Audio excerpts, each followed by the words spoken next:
Hello students, how are you all? Myself Mrs. Suman Sapre from Maths Academy, okay, Professor Naite's Maths Academy.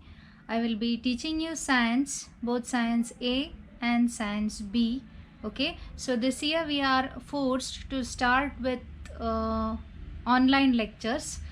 So these lectures in the beginning you might find it difficult, okay, but by the time, okay, you will be able to understand it very clearly. If you are having any doubts, you may ask on my personal number. I will be giving you my personal number in the schedule, okay. Now I will be giving you a schedule on the first day itself. According to that schedule, I will be giving you what I will be doing or which chapters I will be covering in the first 15 days. That means till June 30th, okay. I think from July 1st the classes might start, but still I am extending till June 30th, okay. So till June 30th, whatever chapters I will be covering and which chapters I will be teaching every day, the schedule of that I will be giving you on the first day itself, okay. So according to that schedule, you may practice. I will be providing you lectures from Monday to Friday. Saturday, Sunday, you are expected to revise those. Okay, you may see the videos again, see the lectures again. The writing work, if you have not completed, you may complete that writing work, okay, on Saturdays and Sundays. After I finish the chapters, one of science B and one of science A, okay. So this year, before that, this year you are having two papers, science A and science B. In 8th standard you had only one paper of science, that was general science. This year you are having science and technology A and science and technology B. It is said to be science A and science B are also said as S1 and S2, okay, whatever it is.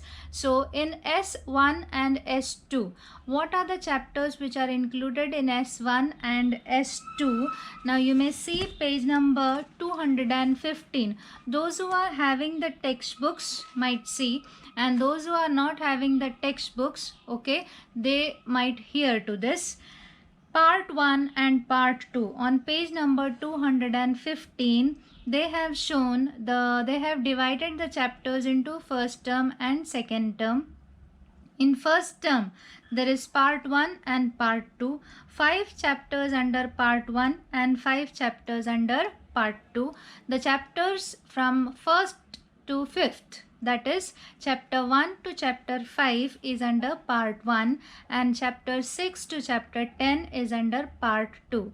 You will be having separate papers also. So you will be having two papers this year for S1 and S2, part 1 and part 2. Okay, the weightage for your term exams will be, for part 1 it will be of 40 marks and part 2 it will be of 40 marks in both the terms, okay. So in term 1, when you will be having your term papers, first term papers, you will be having 40 marks papers each of S1 and S2.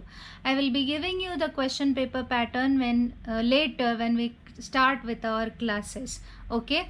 Now while you are learning this year, it is very important for you to read the textbooks, okay. So the questions will be from anywhere from the textbook, not only the questions from the exercise. Till last year you had the habit of only learning the questions from the exercise, question answers from the exercise. This year, from this year onwards, it won't be like that. You have to read the textbook several times and there will be several questions in between the chapters also, okay. Those questions are also asked. So this year the paper, that is S1 and S2, there are two papers. The paper of science is comparatively difficult, so you may study from the beginning itself, okay. So Those who are having the habit of not studying from the beginning, you are keeping the papers till the exams, not studying anything, and at the time of exams we will see, okay, those people, they will find it difficult and their marks will reduce, okay, compulsorily reduce, because the portion in ninth standard is comparatively difficult and it is difficult to score, okay. Even if you understand, you have to write it according to the textbook, so you have to read the textbook very very clearly several times, okay. So now this time what we will be doing, in our online lectures, I will be giving you lectures every day. I repeat, I will be giving you lectures from Monday to Friday, and Saturday, Sunday you have to revise those lectures, those videos, complete your homework. I will be giving you homework every day, okay. For those who are not having the textbook, they might write the answers which I write on the board, okay. So you may keep your homework books ready and show it to me when your classes start, okay. So I will be starting with chapter 6 because it is an easier chapter and it will take less time to complete that chapter, okay. It is just a revision of what you had studied last year, okay, in 8th standard. And after chapter 6 I will be taking chapter 1, okay. This is the first chapter of science 2, that is part 2, okay. So according to this chapter, what is the name of the chapter? It is classification of plants. You had studied last year about the classification of living organisms. So it was seen that as the number of living organisms increased, the study of living organisms separately, it became difficult. So scientists started dividing them into groups, classifying them into groups. Last year you had studied about different classification in the first chapter. The basic one, the main one is Robert Whittaker's 5 kingdom classification. Now what is Robert Whittaker's 5 kingdom classification? He divided all the organisms present on the surface of the earth into 5 different kingdoms, okay. What were they? We will see. Living organisms. Living organisms are basically divided into 2, prokaryotic and eukaryotic. Now what do you mean by prokaryotic? Prokaryotic means without nucleus. Eukaryotic means it is with nucleus. Prokaryotic organisms comes under the kingdom Monera. Eukaryotic organisms are again divided into 2, unicellular, multicellular. Unicellular means it is made up of only one cell and they were put in the kingdom Protista. Multicellular organisms, again they were divided whether their cells were with cell wall or without cell wall. If the cells were with cell wall, then they were again divided into autotrophs and heterotrophs. Now what are autotrophs? Autotrophs are those organisms which are able to carry out photosynthesis and which can prepare its own food. So I repeat, what are autotrophs? Autotrophs are those organisms which can carry out photosynthesis and can produce their own food. So such organisms came under the kingdom Plantae.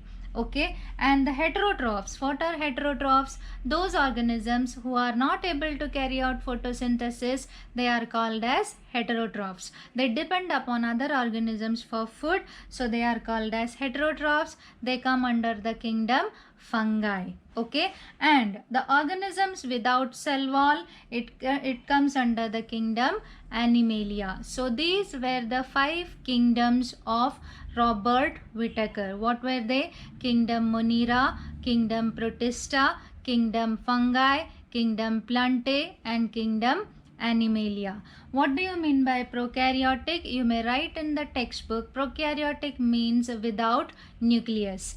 Eukaryotic means with nucleus. The prokaryotic belongs to Kingdom Monera.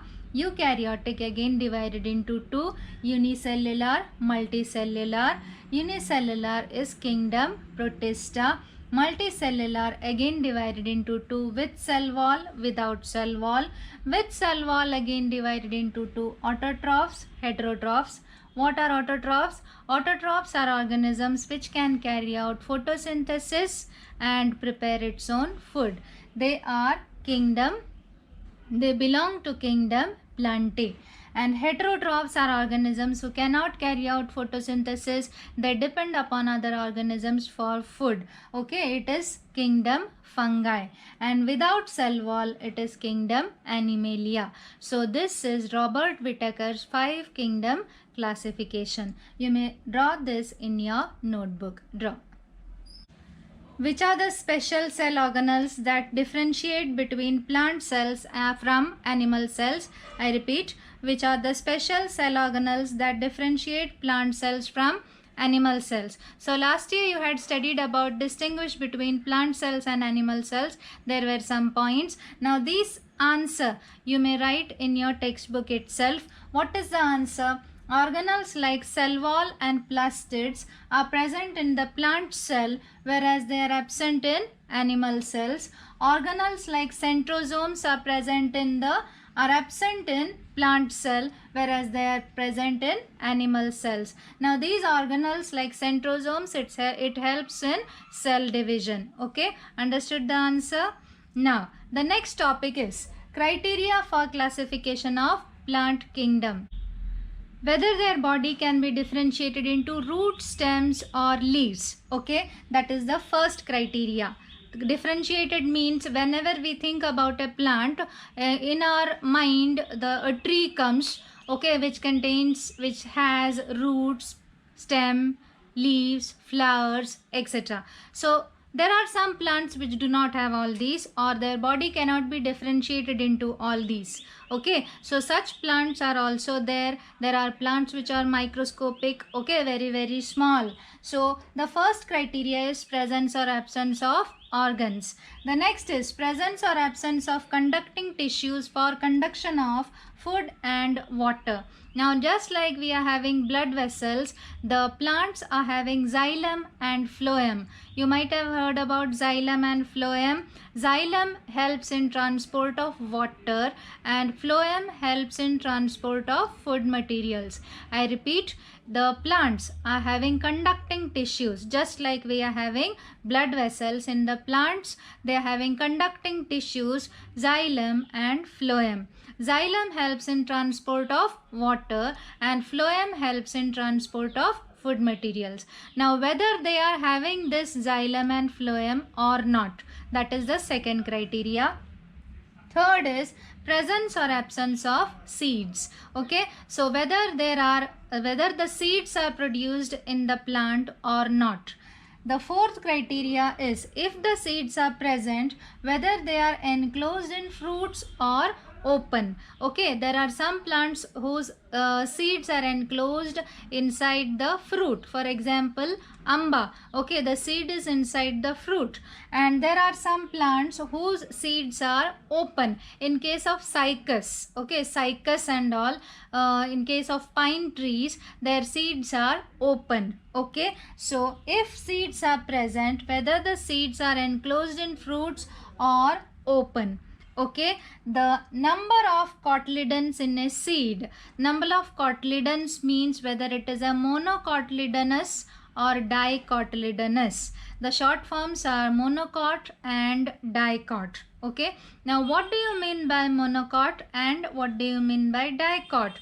Monocot means it is a single seed. For example, maize, maca, corn. Okay, sweet corn, while you eat, it is a single seed. Okay, single seed means you cannot divide it into two parts. Whereas in case of groundnut, shengdana, you can divide it into two parts. Okay, kaju, cashew, you can divide it into two parts. So those which can be divided into two parts is said to be dicot, and those which cannot be divided into two parts, it is said to be monocot. Okay, so whether the number of cotyledons, whether it is a monocot or a dicot. So these are the criteria for classification of plant kingdom. I will read out what are the criteria. First is presence or absence of organs, presence or absence of conducting tissues for conduction of food and water, presence or absence of seeds. If seeds are present, whether they are enclosed in fruits or are open, the number of cotyledons in a seed. If you are having a question on criteria, you have to write these 5 points. Okay, have you understood? So the presence or absence of organs means whether they can be divided into root, stems or leaves. Conducting tissues means xylem and phloem. Xylem is for transport of water, phloem is for transport of food. Whether the seeds are present or not, if they are enclosed in fruits or are open, whether it is a monocot or a dicot. Now, at higher levels, at higher levels of classification, depending upon the absence or presence of flowers, fruits and seeds. So seeds is one of the criteria. Now one more criteria is presence of flowers. Okay, so based upon flowers, fruits and seeds, plants are divided into 2, gymnosperms and angiosperms. This we will see in the next clip. Okay, so you may write this criteria for classification of plant kingdom in your notebook and this answer in your textbook. Okay, right. Now this is the classification of plants. Okay, now the plants are divided into kingdom Plantae is divided into 2, cryptogams and phanerogams. Cryptogams are non-flowering, phanerogams are flowering. Okay, cryptogams are flowering and phanerogams are flowering plants. Cryptogams are divided into 3, Thallophyta, Bryophyta, Pteridophyta. Okay, I repeat, Thallophyta, Bryophyta, Pteridophyta. Okay, this Thallophyta and Bryophyta do not have conducting tissues. That means they do not have xylem and phloem. Who? Thallophyta and Bryophyta. Pteridophyta has conducting tissues. It has xylem and phloem, but it is non-flowering. Okay, so it is under this. So cryptogams are non-flowering plants and phanerogams are flowering plants. Okay, so cryptogams are non-flowering and phanerogams are flowering. Cryptogams are divided into 3, Thallophyta, Bryophyta, Pteridophyta. Thallophyta has no conducting tissues. Okay, it has no conducting tissues. Even this do not have conducting tissues. Okay, whereas this have conducting tissues. This have conducting tissues. Okay, but as it is non-flowering, it is under cryptogams. Okay, now phanerogams are flowering organisms. It is divided into 2, gymnosperms, angiosperms. Angiosperms are again divided into 2, monocotyledonous and dicotyledons. Now gymnosperms means their fruits are open. Okay, sorry, their seeds are open. I repeat, their seeds are open, whereas in angiosperms the seeds are inside the fruit. Okay, so this is the difference. So we will see what is kingdom Plantae. Kingdom Plantae means all the plants which are present on the surface of the earth. They are divided into 2, cryptogams, phanerogams. Cryptogams are non-flowering, phanerogams are flowering. Cryptogams are divided into 3, Thallophyta, Bryophyta, Pteridophyta. Thallophyta do not have xylem and phloem. Bryophyta also do not have xylem and phloem. Pteridophyta have xylem and phloem. Okay, phanerogams are divided into 2, gymnosperms, angiosperms. Gymnosperms, their seeds are open. Angiosperms, their seeds are inside the fruit. Now, whether it is one cotyledon, if it is of only one cotyledon, then it is said to be monocotyledons, and if it is of two cotyledon, then it is said to be dicotyledon. Now you may draw this in your notebook. It is there on page number 79. Okay. So this is the first division, that is division Thallophyta. They mostly grow in water. All those organisms, all those plants, they grow in water. They have no specific roots, stems or leaves. Okay, their body cannot be differentiated into roots, stems or leaves. They are autotrophic. Autotrophic means they can prepare their own food by the process of photosynthesis with the help of chlorophyll which they have. They are unicellular. Unicellular means they are microscopic, or multicellular means they are large, which can be seen by naked eyes.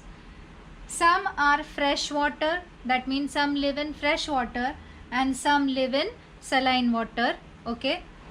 Fungi, some organisms which belong to kingdom fungi like yeasts and molds are also put under division Thallophyta. Actually, kingdom fungi is another kingdom itself. This is kingdom Plantae. Do you remember Robert Whittaker's 5 kingdom classification? Kingdom Monera, kingdom Protista, kingdom Plantae, kingdom Fungi and kingdom Animalia. Now from kingdom fungi, yeasts and molds are put under plant kingdom, that is division Thallophyta. Okay, and example Spirogyra, Eulothrix, Ulva, Sargassum, etc. You have to learn the names of all the examples, okay, because it could be asked as an odd man out question. They will give you organisms, examples of Thallophyta and Bryophyta and ask you to find out the odd man out. So for that you have to learn all the examples of each and every division. So Spirogyra, Eulothrix, Ulva, Sargassum, etc. So what are the characteristics of Thallophyta? They grow in water. They have no specific roots, stems or leaves. They are autotrophic. With the help of chlorophyll, they carry out photosynthesis. Some are unicellular, which are microscopic, and some are multicellular, which are large. Some are freshwater organisms and some live in saline water. Fungi like yeasts and molds are included in division Thallophyta. Example Spirogyra, Eulothrix, Ulva, Sargassum, etc. Now this is the diagram of a Spirogyra which is given in the textbook on page number 76, figure 6.1. Okay, this is the diagram. The diagram is asked. This part is called as, these dot-like structures, it is called as pyrenoid. P-Y-R-E-N-O-I-D. I repeat, P-Y-R-E-N-O-I-D, pyrenoid. There is a nucleus. Then this ribbon-like structures, they are called as spiral chloroplasts, and there is a cell wall. As it is a plant cell, it is having a cell wall. So these are the characteristics of Thallophyta. Okay, now the next one, before that you may write. So this is the next division, that is division Bryophyta. The characteristics of division Bryophyta. The characteristics are asked. Okay, the question will be write the characteristics of Thallophyta, write the characteristics of Bryophyta, and so on. It will be a 3-mark or 2-mark question. Amphibians of plant kingdom, they are called as amphibians of plant kingdom because they grow in moist soil but need water for reproduction. This is a give reason in the exercise, a very frequently asked question. Most of the question papers have this question. Okay, what is the question? Why bryophytes are called the amphibians of plant kingdom? Why they are called the amphibians of plant kingdom? Because they grow in moist soil but need water for reproduction. Their body is thalloid. Thalloid means in the form of a thallus. Okay, it is spread. Okay, thali, you know the word thali, it is something which is spread. Okay, a plate like structure, it is spread over a surface, so it is said to be thalloid. Their body is thalloid. Multicellular means it consists of many cells. Autotrophic means it carries out photosynthesis. It reproduces by spore formation. The plant body is ribbon-like. They are long without true root, stem or leaves. Okay, so their body cannot be differentiated into true root, stems or leaves. Now true means not exactly like that of the trees or shrubs, but they are root-like, stem-like structures. Okay, the root-like structures are called as rhizoids. This is a very important term. Okay, it is a very important fill in the blank question. What are the root-like structures of bryophytes called as? What are they called as? Rhizoids. Rhizoids. Okay, they do not have conducting tissues. That means they do not have xylem and phloem. Example: moss or funaria, merkensia, anthoceros and rixia. Okay, I repeat: moss or funaria, merkensia, anthoceros and rixia. These are the examples of bryophytes. Now there are diagrams given on page number 77, figure 6.2. All the diagrams are important. This is that of a funaria. Okay, funaria, leaf-like parts. There is an coming part which is said to be a stalk. At the end of a stalk there is a capsule. Inside the capsule there are spores. Okay, inside the capsule there are spores. When favorable conditions come, this capsule, it breaks, the spores come out, the spores fall on different soil surfaces and it grows into a new plant. Okay, so this is leaf-like parts, the stalk and the capsule. Have you understood stalk and capsule? Stalk is a long part. At the end of that there is a capsule. Inside the capsule there are spores. Okay, there are root-like structures which are called as rhizoids. This is the diagram of funaria. This is the diagram of merkensia. The diagrams are very frequently asked favorite questions of teachers. That means either the diagram, this why it is said to be amphibians of plant kingdom. Okay, these are important questions. Now you may write. Okay, so this is the next characteristics of division Pteridophyta. They have well developed roots, stems or leaves. That means their body can be differentiated into roots, stems or leaves. That means if you see that plant Pteridophyta, your eyes will be able to distinguish roots, stems and leaves. They are having separate tissues for conduction of food and water. This we cannot see. We have to look under the microscope. Okay, if we see under the microscope, you can see xylem and phloem. So they are having separate tissues for conduction of food and water.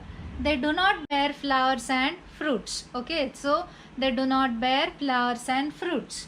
They reproduce by spores, and these spores are present on the posterior side of the leaf, and on the posterior side of the leaf there are brown structures which are called as sori. Inside that sori the spores are present. The diagram is there on page number 77. They will give you the diagram and ask questions. They will ask you what is sori. Okay, so sori are structures in which the spores are present. Okay, so they reproduce by spores which are present on the posterior side of the leaf, which are called as sori.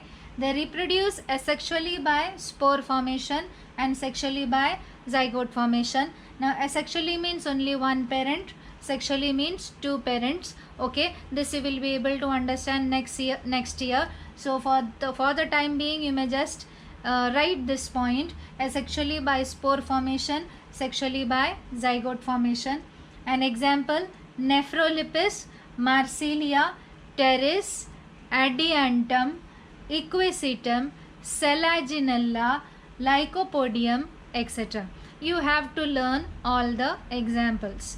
Okay, so have you understood the characteristics of Pteridophyta? I repeat, they are having well developed roots, stems or leaves. They are having separate tissues for conduction of food and water. They do not bear flowers and fruits. They reproduce with the help of spores. Spores are seen on the lower surface of the leaves, posterior surface of the leaves, which are present in structures called as sori. They reproduce asexually by spore formation and sexually by zygote formation. Example: Nephrolepis, Marsilia, Pteris, Adiantum, Equisetum, Selaginella, Lycopodium, etc. And the homework for today: write the characteristics of Thallophyta, Bryophyta, Pteridophyta. I had written on the board. If you are having the textbook, write it according to points. In textbook they have given in the form of paragraph. You may write in the form of points. Okay, minimum 5 points should be there. Minimum 4 points are expected for a 2-mark question. Okay, so it is not like that of in 8th standard. In 9th standard, if you are having a 2-mark question, you are supposed to write 4 points unless and until there are no points. If there are only 2 points, you may write 2 points, but if there are 5 points and if you write only 2, they will cut marks. Okay, so for that you have to learn all the characteristics. So write the characteristics of Thallophyta, Bryophyta, Pteridophyta. Draw a chart showing Whitaker's 5 kingdom classification or classification of plant kingdom. Okay, so this is the homework. For doing homework, if you don't have the textbook, you may copy it from the board. You may zoom out, you may take a screenshot, zoom out and see what has been written on the board. If you are finding it difficult, okay, you may contact me. I will be giving you my contact number. You may contact me if you are having any doubts, if you are having any problems. Okay, so this is chapter 6 for today, the first lecture. Okay, thank you.